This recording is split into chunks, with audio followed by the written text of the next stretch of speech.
Ихэнх хүмүүс бол их гоё байшингаар төсөөлдөг. Хүн болгон тэгж хадгалдаг юм бол. Одоо хандвар босгосон Үзэл санаа Том мөрөөдөл рүүгээ тэмүүлэх тийм боломж. Ичидийн орон бол байшингаас хэд дахин илүү утга агуулгатай. хүчилийн эсрэг одоо тэмцэж байгаа хэлбэр Үр дүн нь 20 жилийн дараа гарч магадгүй гэж би боддог. Бас зүрх сэтгэлийн хувьд аюул том өөрчлөлт гаргадаг. Бүх хүнтэй адилхан тэгш боломжтой. Чи өөрөө хичээх юм бол Аюул том нөлөөлөл үзүүлдэг, хүүхдүүдийг хөгжүүлдэг, сургадаг. 15 жилийн дараа, 20 жилийн дараа тэр хүүхэд мэрэгжлээ сонгохдоо, ажил дээр гарахдаа хүүхдэд боломжийг ойртуулж өгж байгаа. эв санаагаар нэгдсэн маш том үзэл санаа бол энд баригдчихэдэг. Ичидийн орон бол итгэл, хайр, боловсрал юм байгаамаа. 50 орчим мянган хүний одоо хандив дэмжлэгийг цуглуулж басглаа. Им шороогоороо иргэсэн говь 4 сарын өмнө бид нар ирсэн. Жорон нутгийн анхны жишиг төвийнхаа урд сууж байна.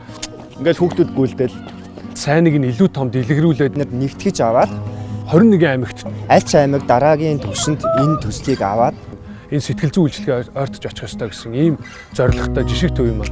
гарч ирж байгаа гарын авлага, брэнд бук, энэ бүх зүйлийг бүгднийг аваад хэрэглэх боломжтой. дунд говийн ичидийн орныг үржих нь 21 буюу Одоо энэс цааш бид нэр дахиж байшин хандвар байхгүй гэсэн.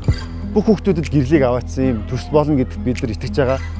Барьж өглөө бадруулж яваарай гэж та ичидийн орон дунд говь төслийнхаа залуучууд болон орон нутгийн иргэд дүүнэртэй бас хэлмээр байна. Яг одоо хөвсгөлчүүд бас ичидийн орноо бариад эхэлсэн. Ирэх жил ар хангаачууд барина гэж амлаж зүтгэж байгаа. Ерөөсөө дэлхийд дээр хүүхдийн асуудал гэж байгаа. Дэлхийн айл нэг Монголоос илүү хүн нөхцөлтэй байгаа хүүхдүүд нь Magic India, Magic Malaysia ч юм уу ийм чиглэлээр ингэж явж халдварлах ёстой. Сирд байна, Албан байна, аль нэг улсаар энэ хүүхдийн асуудал Эрх зөрчиж байгаа боломжийг хязгаарлаж байгаа энэ асуудлын эсрэг бид Ичидийн орон босоод бас энэ үзэл санааны байшин бас босоод явах өдөр бас удахгүй ирэх байхаа гэж бодож байна. нөгөө нэг Монголд үжсэн энэ импакт өөрөө аль нэг дэлхийн улсад яагаад хүрч болохгүй гэж. үргэлж бусдаас авдаг биш харин өгдөг монголчууд болцгоё. Тэгэхээр монгол хүний оюун ухаанаар дэлхийн ичидийн орон Magic Mongolia-г хамтдаа бүтээцгээе.